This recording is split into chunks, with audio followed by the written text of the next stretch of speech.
नमस्कार, बहुत स्वागत है न्यूज 21 में। आप सबका आपके साथ मैं ऋतिका पांडे। 22 गोदाम सर्कल पर जहां महात्मा ज्योतिबा फुले की पुण्यतिथि मनाई गई है। इस अवसर पर deputy CM Premchandra Bairwa, cabinet मंत्री अविनाश गहलोत, पूर्व मुख्यमंत्री अशोक गहलोत, नेता प्रतिपक्ष टीकाराम जूली समेत कई प्रमुख नेता उपस्थित रहे। कार्यक्रम की शुरुआत फुले की प्रतिमा पर माल्यार्पण और पुष्प अर्पण से हुई है।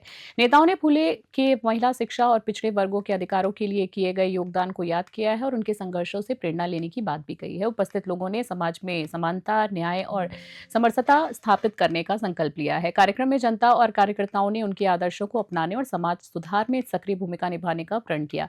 फूले के विचारों और संघर्षों को याद कर भविष्य में समान अवसर और सामाजिक न्याय सुनिश्चित करने की प्रतिबद्धता व्यक्त की गई है।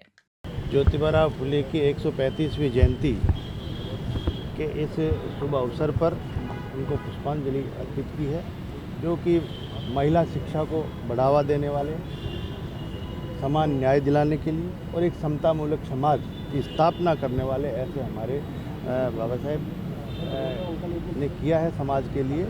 हम सभी जो पिछड़े दलित समाज के हैं उनके लिए हमेशा उन्होंने काम किया है और उसके लिए हम सब आज उनको याद करते हैं और उनके पद चिन्हों पर चलने के और उनके जो मार्गदर्शन है उसको हम सब याद रखें। देखिए, महान समाज सुधारक, सत्य शोधक समाज के संस्थापक, वंचितों के उत्थान के लिए, महिला कल्याण के उत्थान के लिए और पीड़ित वर्ग के उत्थान के लिए महात्मा ज्योतिबा फुले जी ने एक लंबा संघर्ष किया था। आज उनकी 135वीं पुण्यतिथि है और मैं इस अवसर पर उनको भावभीनी श्रद्धांजलि अर्पित करता हूं, उनके चरणों में नमन करता हूं। और महात्मा ज्योतिबा फुले वो शख्सियत थे जिनको बाबा साहब अम्बेडकर भी अपने प्रेरणा पुरुष मानते थे और हमारा सौभाग्य है कि पूरा देश आज उनके बताए हुए मार्ग पर और उनके किए हुए कार्यों को आगे बढ़ा करके चलने का प्रयास कर रहा है।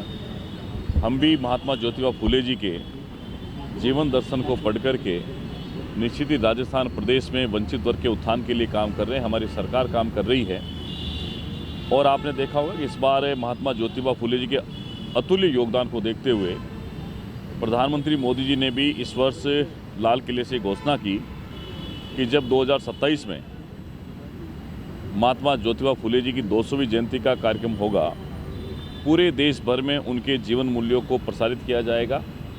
एक बड़े जनजागरण अभियान के माध्यम से लोगों के बीच में उनके जीवन चरित्र को रखा जाएगा। तो ये न सिर्फ ओबीसी समाज के लिए, वंचित वर्ग के लिए नहीं, बल्कि उस हर एक तबके के व्यक्ति के लिए महत्वपूर्ण है जिन्होंने महात्मा ज्योतिबा फुले को आदर्श समझा है। निश्चित ही आज हमें आवश्यकता है कि ज्योतिबा फुले जी के बताए हुए मार्ग पर चलें, उनके सिद्धांतों पर चलें और गरीब की, पीड़ित की, शोषित की, वंचित की सेवा हम लोग करें। उसको सामान्य जीवन जीने का जो माध्यम है वो हम लोग बने। यही सच्ची श्रद्धांजलि हमारी होगी। उन्हें महात्मा ज्योतिबा फुले जी के चरणों में नमन करता हूँ। आइए प्रदेश को आगे बढ़ाने के लिए महात्मा फुले जैसे महान आत्मा को नमन करते हुए उनके जीवन यात्रा को समझ करके आगे बढ़े, ताकि आम जीवन में भी एक सामान्य जीवन जीने की जो कल्पना है उसको हम लोग पूरा कर सकें।